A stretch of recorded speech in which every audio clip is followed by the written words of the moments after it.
আমাদের গন্তব্য কোথায় হতে পারে, যেখানে চারিপাশে থাকবে পানি, কোনো বিদ্যুৎ থাকবে না, নেটওয়ার্কও থাকবে না থাকবে সেটার কোনো নিশ্চয়তা নেই, আর জনমানুষ শূন্য একটা দ্বীপে আমরা 2 রাতে স্টে করবো।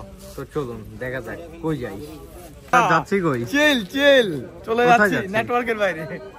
নেটওয়ার্কের বাইরে চলে যাচ্ছি, নেটওয়ার্কের সন্ধানে। যেহেতু আমরা এতদিন নেটওয়ার্কের বাইরে ছিলাম, এখানে বাজার করা হয়েছে।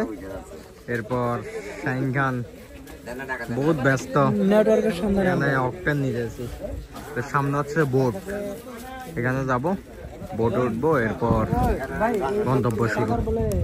আমরা যাব গাংচিলে। তো যাচ্ছে 4 জন, সবকিছু হচ্ছে যে নিজেরা কিনতে হইতেছে। চিপস নিলাম, তারপর বিভিন্ন কিছু নিতে হবে, কি আর করার। যেহেতু গাংচিলে হচ্ছে পুরো নেটওয়ার্কের বাইরে বললেই চলে, বড় বড় টোটালি মার্জন নয় এমন একটা প্লেসে যাব, বাজার করা হচ্ছে।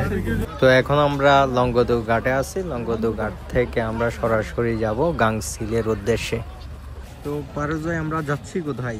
আমরা যাচ্ছি দ্বীপে। কোথায়? দ্বীপটার নাম কি? গাংচিল। গাংচিল এটা কোন দিকে? এটা চলে যাচ্ছি কোন জায়গায় আমি নিজে জানি না ভাই। যাই হোক, আমরা বোটে উঠবো, বোটে উঠে হচ্ছে যাত্রা শুরু। পুরো রাত পানির মধ্যে থাকতে হবে, যতটুকু আইডিয়া দেখি প্রায় 1.5-2 ঘন্টা লাগবে। এরপর হচ্ছে যে আমরা কাঙ্ক্ষিত স্থানে পৌঁছাবো। মাঝপথে পানি কম থাকার কারণে বোট আটকে যায়, পরবর্তীতে মাঝি নেমে বোট পানির মাঝামাঝি আনে।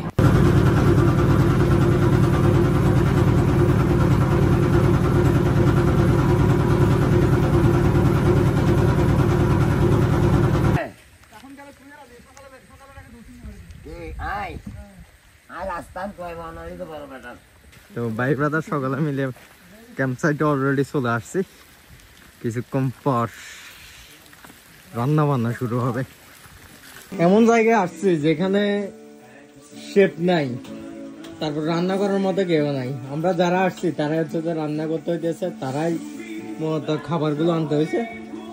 তো সাব্বির আনতে চাই। সাব্বির ধন্যবাদ রান্না করে খাওয়ানোর জন্য। এখনো অবশ্য খাই নাই, কেমন হয়েছে সেটা খাওয়ার পরে হচ্ছে যে বুঝে যাবে আর কি। মজা হবে তো মামা? ইনশাআল্লাহ। ঠিক আছে, দেখি আমার সময় দেখা যাবে। ওকে।